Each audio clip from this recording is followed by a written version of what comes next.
No tere kõigile, Hõbekunn siin ja mõtlesin täna, et ajaks natuke juttu jälle väärismetallide teemal. Räägikski siis täna natuke hõbedast, et mida hõbe sel nädalal teinud on võrreldes eelmise nädalaga ja nii edasi. Et alustamegi siis, et eelmise nädalaga võrreldes on hõbe kukkunud hetkel 2 eurot.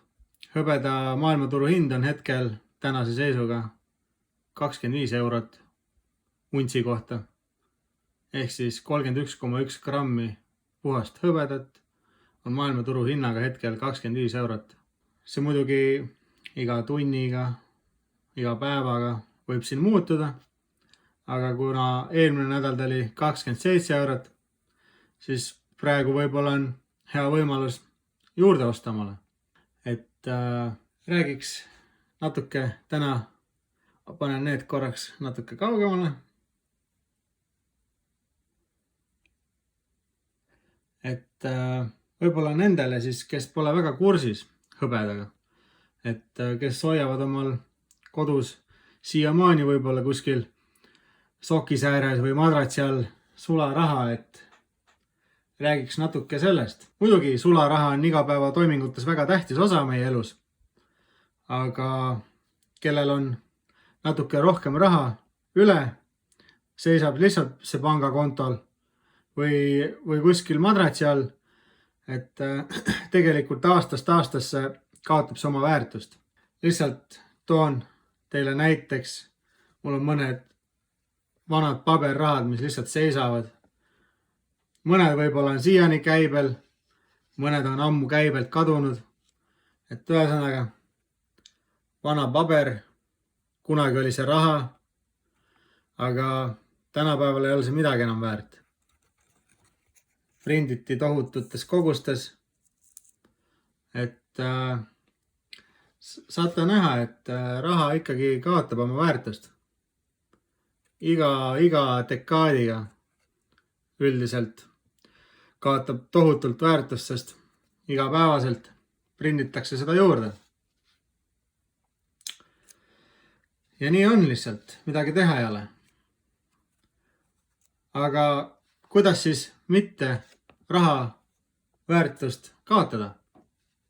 Mida me selle vastu teha saaksime? Jutt väga lihtne. Et olete ju ise ka kursis, et mõned rahad on maailmast üldse ära kadunud, mõned riigid on vahetanud oma rahasi 10 kordi, sest iga kord on riigid nii suurtes võlgades ja pankrotis olnud, et rahal ei ole enam mingisugust väärtust lihtsalt. Ja mõned riigid ongi siiamaani, ongi 10 korda uut raha omale teinud. Ja samuti meil on olnud siin kroon. Kõik mäletavad krooni ajal, kurat, väga vähese summa kroonide eest sai nii palju asju poest. Aga nüüd tänapäeval, kui meil on euro, siin on selline inflatsioon juba, et põhimõtteliselt 50 euroga lähed poodi, et kui sa ikka tahad omale vajalikku asju, siis et vaata, et ei tule väljagi enam. Et see raha väärtus on langenud nii palju. Aga räägimegi siis, et võib-olla kellel on siin natuke rohkem raha. Et ma tahaks öelda, et kohe siin mainin ära, et mitte kunagi, ärge võtke võlgu, et osta näiteks väärismetalle või midagi. See, mida mina siin räägin, see on ainult minu arvamus ja mida mina ise teen. Aga ma räägin, et ärge võtke mitte kunagi võlgu kellegilt, pankadelt, inimestelt, et osta väärismetalle, et äkki tõusevad ja et saan kasumi ja siis maksan võla tagasi. See võib minna väga teises suunas, kunagi ei tea seda. Aga mida ma tahan teile öelda, et kuidas te võiks tunda ennast turvaliselt? Ütleme, et teil on olemas töökoht. Nii. Te olete suutnud omale näiteks panna sellise raha kõrvale. Näiteks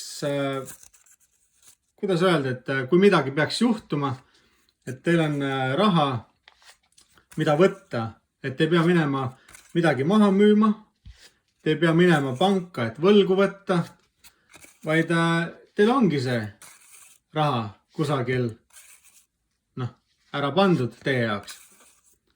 Et see summa on inimestel erinev. Kõik oleneb, kui hästi te ennast tunnete, aga midagi võiks alati olla kellegil kõrvale pandud. Et üldiselt räägitakse, et võiks olla kõrvale pandud ideaalis siis 6 kuu palk ehk siis ma ei tea, pool aastat. Et juhul, kui te peaksite kaotama töö, siis pool aastat on selline paras aeg, et leida omale uus töökoht ja et ei peaks midagi nagu oma, kuidas öelda, elustiilis muutma tänu sellele, et te kaotasite töö, et te saaksite rahulikult elada oma elu edasi, võib-olla teha neid samu asju edasi, mis te tegite varem, kui teil oli töökoht, et ei peaks loovutama midagi selle nimel. Et te nüüd kaotasite töö, teil pole enam sissetulekuid, teil pole raha ja peategi minema võib-olla panka võlgu võtma või mis iganes asju maha hakkama müüma. Et alati oleks hea, kui oleks kõrvale pandud 6 kuu palk. Nii, muidugi arusaadav, see summa 6 kuu palk on ikkagi päris suur summa. Et eks üks teab ise ja on arvutanud oma igakuiseid kulutusi, et kui palju tal võiks olla see. Aga fakt on see, et enamus meist ei saagi seda kohe niimoodi kõrvale panna. Aga iga päev, iga palgapäev, kas või 50 eurot kõrvale pannes, jõuate te lõpuks oma eesmärgini ja juba saate, kui selle olete saavutanud, saate kuhugi mujale oma raha paigutada.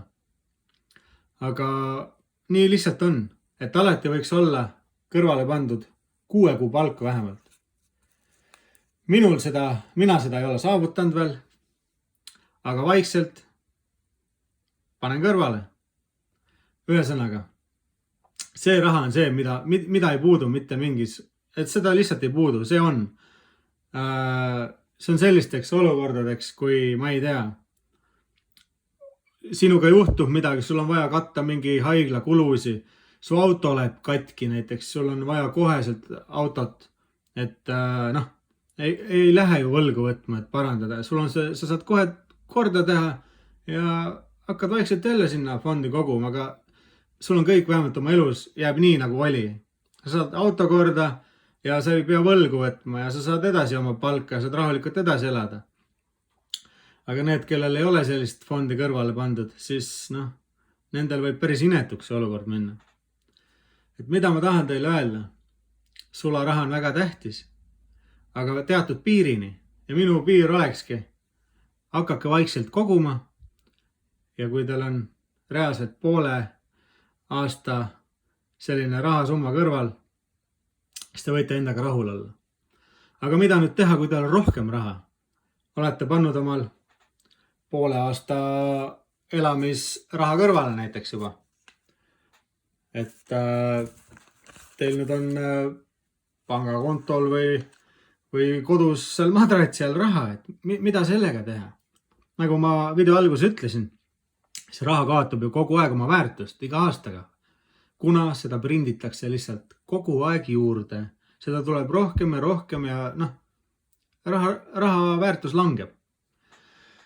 Investeerimisest räägiks teile nüüd. Te olete kuulnud seda juttu palju, on ju. Igasugused aktsiaturud ja petturid ja kõik investeerite inimestele oma rahas ja lõpuks olete rahadest ilma ja mina teile seda ei soovita.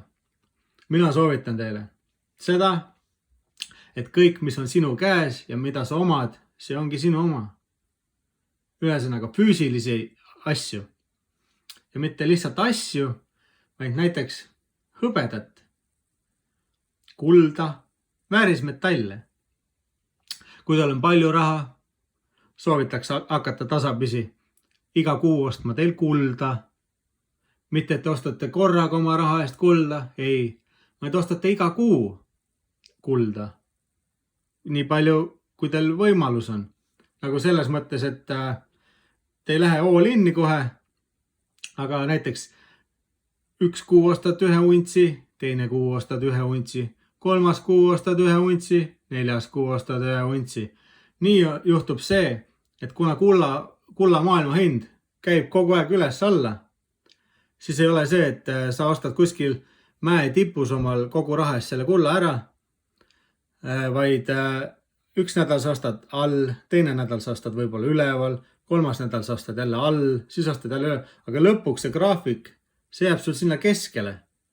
Ühesõnaga, sa ostad seal keskmises piiris, mitte ei osta kogu aeg mäe tipus. Ja pika peale aja poolest on see näidanud seda, et kulla hind on ainult tõusnud. Nagu ma ei mõtle nüüd, et täna ostad ja nädala pärast oled rikas, aga ma mõtlen selles mõttes, et oma vara säilitada, kui paber sul seal pangakontol ja üldse raha väärtus langeb, nagu ma rääkisin enne, siis ikkagi kui võtta näiteks dekaadiga, et dekaat on siis 10 aastat, et kui võtta 10 aasta skaalal, siis üldiselt kuld alati tõuseb. Vahet ole. Võtke viimased 100 aastat graafik lahti ja vaadake. Kuld on alati tõusnud, kuna see käib inflatsiooniga. Kui raha väärtus jälle langeb kõvasti, sõjad tulevad, inimesed hakkavad kartma, kõik ostavad kulda ja hõbedat kokku, sest see hoiab nende vara väärtust. Aga väga hea võimalus pensionifondi kogumiseks samamoodi.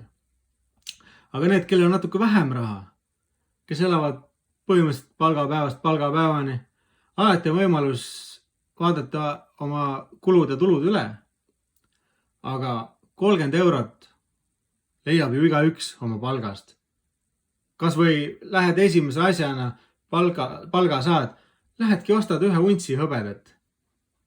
Et 30 euri ju, sammuti hõbeda hinnad ju kogu aeg käivad üles alla, et see hind võib muutuda kogu aeg. Aga selle raha ju leiab igaüks tegelikult, kes vähegi tahab. Okei, see võib-olla 1 unts ei muuda teie elus midagi, aga hakkate tasapisi, te teate ju ise ka seda, tasapisi hakkate koguma iga kuu, aasta, 2, aga mõelge 10 aasta sellises perspektiivis. Mitu untsi te selle aja jooksul juba olete omale suutnud kõrvale panna. Ja muidugi iga inimese elus tuleb ju vahel paremaid hetki, halvemaid hetki. Kui teil on paremad hetked, saategi rohkem osta omale. Halvematel hetkedel, võib-olla jääb seal mõni kuu ostmata, ei ole hullu, aga teil on suur reserv juba olemas. See hoiab teie vara, mitte nagu paber, see langeb lihtsalt. Ja nii. Ühesõnaga, ostate hõbedat omal kokku ja sellest võib vabalt saada teie pensionifond. Te ei pea mingisuguseid aktsiaid või mingi Google turu pensionifondidesse oma rahasi panema ja lootma, et kui ma lõpuks pensionile jään, siis ma saan iga kuu 20 eurot rohkem, kui saab keegi teine tavaline pensionär. Et see ei muuda mitte midagi. Mul on juba nii palju kogemusi saadud teiste inimeste pealt, et näen, kuidas nad elavad, kuidas nad on eluaeg kõrvale pannud mingi pensionifondidesse ja nad elavad nagu vaesed rotid, ausalt, ilma naljata. Et sa omad seda, mis on sinu käes, oma varasi. Muidugi te ei tohi kellelegi sellest rääkida, teie asjad peavad olema seifis, kuskil ära peidetud, nii et mitte keegi ei tea, kus need on või mis iganes. Aga fakt on see, et kui te hoiate neid piisavalt kaua, hoiategi pensionile lähete müüte oma kraami maha ja teie vara on kas see, mis te sinna sisse panite või üldiselt dekaadi jooksul see, ma arvan, et see on päris korralikult tõusnud, mis te sinna olete panustanud nagu. Aga paberraha kahjuks see ostuvõime ainult langeb. et igatipidi see on nagu teie jaoks võit. Saate aru, jah? Et te kaotaksite, kui see raha teil lihtsalt istuks seal pangakontol. Võib-olla te kaotaks kõvasti oma 20 aasta jooksul, kui te paneks oma rahad sinna pensionifondidesse ja lõpuks võib-olla ei näeks suund ka nendest, on ju. Et ma tahtsingi teile sellest rääkida siis, et põhimõtteliselt kui te investeerite metalli, te omate seda, see on teie käes, pika aja jooksul hind ainult tõuseb, kuna seda on järjest rohkem ja rohkem vaja. Seda on aina raskem tagasi töödelda igasugustest päiksepaneelidest ja igalt poolt, et hõbe on väga hea soojuse juhitavusega. Et kes veel ei tea, siis igal pool kasutatakse. Need samad mündid on tehtud hõbedast, meditsiinis kasutatakse hõbedat, ehetes kasutatakse hõbedat, igasugused tänapäeva elektriauto akud, kõik vajavad räigelt palju hõbedat, päiksepaneelid, igasugused rohepööre täielik, et tulevik, ma arvan, et need hinnad võivad siin minna metsikuks ühel päeval. Et kui te vaikselt kõrvale panete, siis ma arvan, et see on parim pensionifond. See on minu arvamus muidugi. Et kõige väiksem risk ja väga suur potentsiaal oma vara nagu mitmekordistada. Ja isegi kui ei mitmekordistu, siis vähemalt ta on alati nagu see, mille eest te põhimõtteliselt ostate, ta on 10 aasta pärast siis vähemalt täpselt see sama väärtus, et te saate 10 aasta pärast ju, see paberraha väärtus, see ostuvõime oleks ju 10 korda madalam, aga tollel ajal, kui te müüksite oma hõbeda maha, teie ostuvõime ikkagi kasvab, sest te saate tollele ajale piisav koguse raha oma hõbeda eest. Aga kui see lihtsalt oleks, see paberraha oleks teil seal kontol või kuskil madratsi all, et neid rahasi ei pruugi esiteks meil kasutusel olla, aga ma arvan, et euro siiski jääb meil kasutusele tolle aja peale ka, aga see ostuvõime lihtsalt võib nii palju langeda. Et igatpidi mina soovitaks investeerida väärismetallidesse. Loodan, et saite natuke aimu või aru, miks seda teha. Kellel on küsimusi, pange julgelt kommentaaridesse. Proovin vastata kõigile ja anda head nõu. Mina siin ei proovi mitte midagi teha oma kasu püüdlikult, vaid mina jagan ainult enda kogemust ja minule väga meeldib hõbedat või üldse väärismetalle koguda või omada. Nende käes hoidmine, kui sa juba oma esimese mündi näiteks ära ostad, siis sa tahad ainult veel ja veel, sest nendega on esiteks äge mängida, neid on äge vaadata ja see on puhas vara, see on sinu enda vara. Keegi ei saa sult seda ära võtta. Et sõbrad, nii lihtsalt on. Kui teile video meeldis, hakake minu kanalit jälgima. Olete alati kõikide videotega kursis. Mul on kanalil veel üsna palju videosi juba tehtud. Vaadake, uurige, saate targemaks. Koolis selliseid asju ei õpetata. Pange like, see aitab seda videot esile tuua, et ka teised inimesed näeksid seda, et ka nemad saaks natuke targemaks. Võib-olla, kes teab, leiame uusi kollektsionääre, kogujaid. Juba varakult saame näidata inimestele, mis on tõeline vara, mitte mingisugune paberilipakas kuskil maratsi all või mingi Bitcoin kuskil serveris, mida sa ei saa kätte või mis pole reaalselt mitte midagi väärt, sest sa ei oma seda. See on kuskil, mida iganes. See on teine teema. Et siin oli hõbekunn ja loodan, et teile meeldis. Näeme juba järgmises videos. Tšau!